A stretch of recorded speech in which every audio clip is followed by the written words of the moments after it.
My name is Ed Hooks, and my subject is that I teach acting for animators, which is, I pretty much created that some years ago, and I'm the author of a book by that name. And I work at the studios and video game companies and schools, and I've been doing it for some time. And so it's acting, but it's for animators, which I learned early on. You teach acting to animators in a different way than you do to stage actors, movie actors. And so that's what I'm doing, and that's why I'm here at FMX. I'm doing a workshop today. I wish that I could tell you I was clever and saw this industry and said, boy, I want to be a part of that. But I can't. I fell into it. What happened was that I had been an actor, a professional actor for many years, for 30 years, and mainly in Hollywood and New York. And I was teaching acting to actors on and off, and professional level. And one of my students in my acting class in San Francisco worked for an animation company. And one day he said to me after class, he said, would you be interested in doing this on site? He said, we're making a movie and we've never done that before, and we feel like we could use acting classes. I said, well, sure, why not? And then I went in there. The company was PDI DreamWorks, who, as a matter of fact, they're presenting at this particular FMX. There's a lot of people from the founders of PDI DreamWorks that are here. And so I went in and screwed it up. I'll be candid about it. I thought there was only one way to teach acting, and that was to get people up and have them act. Well, animators don't want to do that, many of them. They don't want to be on Broadway. They don't want to be in movies. And so after a few classes, half of my students there would not come to class because I had them up and doing things. At which point the human resources people took me to lunch. And I figured this was bye-bye. And they said, well, it's not working. And I said, I know. I was humiliated, frankly. I'd never seen lost students. And they said, but we know you're a good acting teacher, and if you want to try something else, if you want to experiment, we'll be happy to keep you on. And I said, well, thank you. They got the animators back together, and I said to them, okay, look, I understand something about acting, but I don't understand anything about animation, obviously. You need to show me how you do what you do. And if I can understand that, then I can maybe come up with a way to give you what I know that'll help you. And so that's what it did. The movie they made was Ants with Woody Allen. And I pretty much had the run of the place. I would follow around and sit with the animators while they were animating and ask them questions. And I could see. I learned that animators do not have a present moment. That was the key. Actors work in the present moment. I touch your cheek, you react, I react to your reaction. Actors work a lot on that. Animators don't have a present moment. They have 24 frames make a second. They have an illusion of a present moment. They don't need any of the sensory training that actors have. They just need to understand acting theory, structure, characterization, mechanism. They need to understand how it works. And so once I had that, then I designed a way of teaching acting to animators instead of actors. And it worked. And ever since then, I've been going to the airport a lot. The most common thing with new animators is that this quote that you've heard so many times, that an animator is an actor with a pencil. Okay, an actor with a pencil. This has caused as much confusion as it has helped animators, because they think, therefore, they have to be actors. The actor in an animation is the character on the screen. That's the one that interacts and interfaces with the audience. And the animator is more like a puppeteer in that regard. In other words, the animator does have to understand all about acting, but the character on the screen is the one that performs, not the animator. And so the first mistake that I see is that actors think that the animators think that they have to be actors. And they don't. They just have to understand it and understand how theatrical reality works with the relationship, the aesthetics between an audience and the characters that are on screen. The biggest mistake is that if a character has an illusion of life and can express emotion, that equates to good performance. In fact, emotion itself does not have any theatrical validity at all. It's just emotion. A character can have an illusion of life, but that's not acting. That's an illusion of life. Acting has structure. It's different than regular reality. It's a performance. It's an interplay with the audience.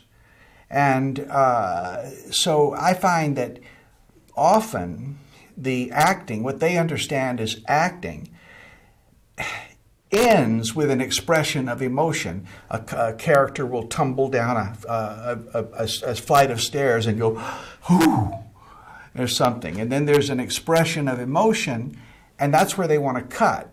From an acting perspective, that's where we want to start. Is the emotion tends to lead to an action. We want to see what the character is going to do with the feeling that they've got, you see.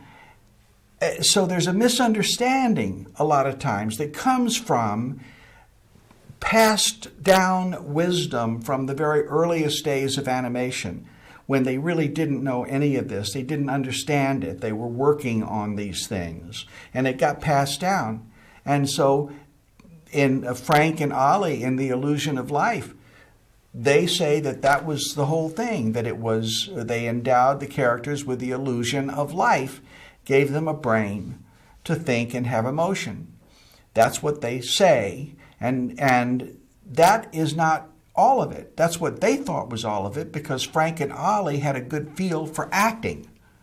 They had a good feel for performance. They were just naturally self-taught this way.